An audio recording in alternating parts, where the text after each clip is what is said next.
From a very early age, we are taught to save. From the time that we graduate college and start our big boy job, we were taught to aim to save at least 3 to 6 months worth of living expenses in an emergency fund. But according to a survey by CNBC, 61% of US college students and recent graduates have less than $1,000 in savings. Forget about newly college grads, 22% of US adults have no emergency savings at all, according to a May 2023 polling by Bankrate. That's the lowest percentage in 13 years. Meanwhile, the financial experts recommend us to save at least 15 to 20% of our income for long-term goals. 15 to 20%. Really? In this economy? Okay, let's take a closer look to see how it really should work, in theory of course. The average starting salary of a newly college grad is about $56,000 pre-tax according to Real Estate Witch. That's $4,666 a month. With federal income tax, social security tax, and Medicare, let's say your estimated tax deduction is about $750. That leaves you with $3,916 a month. According to the expert's recommendation, you are supposed to save around $783 from your monthly income, which leaves you about $3,133 every month. As of recording this video, the cheapest state to live in the United States is Mississippi, where residents spend about $2,694 on living expenses every month. So if you're in any other states other than Mississippi, you are in trouble. Living with $3,000 a month is tough for a lot of us. We find ourselves entangled with frivolous expenses, with each dollar spent like it's a missed opportunity. Consumerism has gotten the best of all of us. So in this video, I will go over 19 things that you should never waste your money on. By the end of this video, I will give you the eye-watering total amount you're wasting every month with these 19 expenses. And one of these expenses is a scam that you're falling victim to every year, perpetrated by the government. Buying coffee every day. I get it. Coffee is life. It is for me at least. You buy a latte at Starbucks for $3.65, costing you around $110 per month. So why not get a quality coffee maker and whip up a brew at home? If you brew the same coffee at home, it will cost you around $1.35, saving you about $69 per month. And if you can settle for just a tall drip coffee at home, it will be no more than 62 cents, saving you around $100. Honestly, drip coffee are pretty good. I've tried it myself and got hooked. Eating out frequently. It is too enticing to just grab a bite from the nearest restaurant in your office at home. Trust me, I was a victim of this. But just like coffee, these impulse eat-outs can cost you around $500 a month. If you can enjoy homemade meals and replace some of those pricey dishes, you can reduce this amount by at least $150 a month, saving you about $350, and not to mention, it will also improve your culinary skills. Bottled water. If you frequently buy bottled water, you're putting a burden both on your pocket and the environment. You buy a $2 bottle of water every day, costing you about $60 a month. So try to buy a reusable water bottle and fill it up every time you leave home. Buy too much food. Ever found yourself tossing out expired groceries and leftovers that never got eaten, and then wondering why your food budget is getting out of hand? Many of us been there. So first of all, you should not go shopping on an empty stomach. Second, you should make a list of required foods carefully and stick to it, no matter what. This way you can save at least $100 a month on your groceries. Fast fashion. I am sure those $5 shirts might seem like a steal, but they're often made with low quality materials and wear out after a couple of washes. So if you stop buying those bargain items, you can save $100 a month by investing in quality clothes that last longer. Lottery tickets. The odds of buying winning lottery is just 1 in 176 million.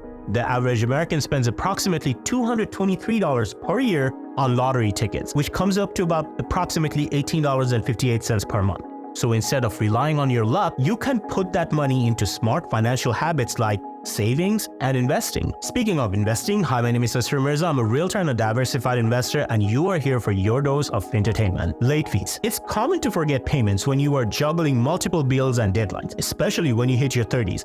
I often used to find myself slapped with these late fees for a missing payment deadline, costing me around $25 a month. Plus, this damages the credit score as well. Depending on which credit card company you're with, how good or not good your credit score is, the fees, they can vary. But on the average, in 2022, folks who have paid their credit card bills late had to shell out around $32 for that slip up. So if you enable automated bill payments online, every bill will be paid right on time, saving you about $32 a month. High expense ratio. Investment firms often charge high fees for managing mutual funds and ETFs, but they can eat into your investment return, reducing the growth of your portfolio. You can switch your investment to low-cost index funds, saving you around $75 a month in fees. Bank account fees. Many banks charges monthly maintenance fees for checking or savings account, but these sneaky charges put a major dent on your savings in the long run. You waste around $20 on these account fees each month. If you maintain a minimum balance requirement or shift to a no-fees bank, such as online banks, you can save this amount. ATM fees. ATM fees are another slow poison for saving. On an average, you pay around $5 on an out-of-network ATM for withdrawing your own money at least 3 times a month. Instead, if you just keep cash where credit card isn't accepted, you can save around $15. But sometimes you run out of cash, so try to use your bank's ATM. If it's an online bank, make sure the ATM is in the network so you are not being charged unnecessarily. Foreign transaction fees. For those who don't know, a foreign exchange fee is to your credit card when your purchase crosses a foreign bank or is in the money other than the US dollar. It's normally around 1 to 3%, but it can make a huge dent in your savings if you have to make at least 3 to 4 transactions like these in a month. For a rough estimate, if you make a total of $2,000 in foreign transactions every year, that's around $60 in fee every year. So if you find a credit card that doesn't charge cross-border fees, you can save this amount. And one thing that doesn't charge you any fees is liking this video. Like this video below if you're finding value in it. Airline fees. Airline fees are another money pit that you or anyone on a mission to financial stability needs to avoid. You're being charged at least $60 for back checks and selecting seats or snacks, which is taking a toll on your wallet. But if you're an avid traveler and you get a credit card that offers you airline credit perks which can be used for free checked bags, priority boarding, and lounge access, you can save that fee. Extended warranties. The salesperson pitches you an extended warranty for added peace of mind and you end up buying it. In all reality, extended warranties is just a waste. Think about it. If you buy a TV nowadays with modern technology, the TV is set to last over a decade if you take care of the TV and don't have any kids in the house. You buy an extended warranty for 3 years for an additional 10 to 20% of the total TV's value. Majority of the time, the TV outlives the warranty period and you lose out on that money that you paid for the warranty. Even if your TV goes bad within the 3 years, your TV will most likely be out of date, as every day these electronics companies coming up with new technology. And that's not only in electronics. Extended car warranties costing you on an average of $120 to $135 a month. Cable. Speaking of TVs, in the age of streaming, you are still tethered to your cable subscription. If you have hundreds of channels but you only watch a fraction of them, then why are you paying for the premium? Just for the privilege? Your average cable TV plan is about $150 a month. If you switch to Amazon Prime Live, it will cost you around $14.99 a month, which saving you about $135 a month. Unused gym membership. Watching TV may motivate you to get yourself a six-pack. Abs, I'm talking about. Average gym membership is about $50 a month, but once the novelty wears off, you barely step into the gym. If you're hitting the gym regularly and making the most out of your membership, skip to the next money-wasting item. If not, then I'm sorry to say your membership is collecting more dust than sweat, so you need to cancel it right away.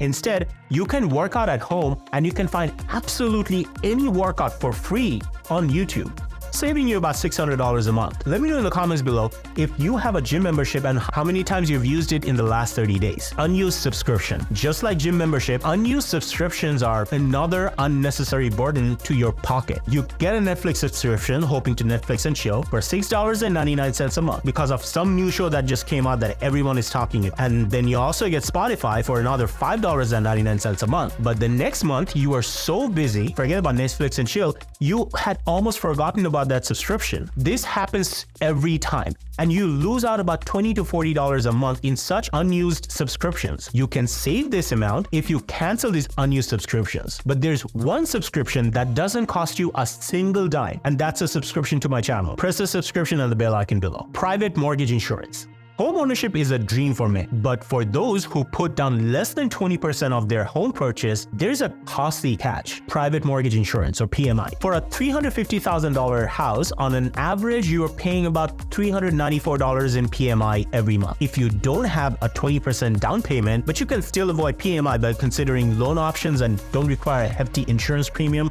or perhaps refinance. Car buying cycle. With home, there comes a car. It's hard to resist the temptation of upgrading to the latest model every few years, especially if you're a millennial. But with each new purchase comes with a hefty depreciation hit. Within the first year, the car loses 20% of its value. So if you're buying a new car every year with an average price of $30,000, you lose $6,000 on the first year alone. Tax prepping services. Taxes are an annual headache that comes with being a responsible citizen. United States is one of the advanced countries that makes its citizens pay to pay their taxes. Don't understand what I mean?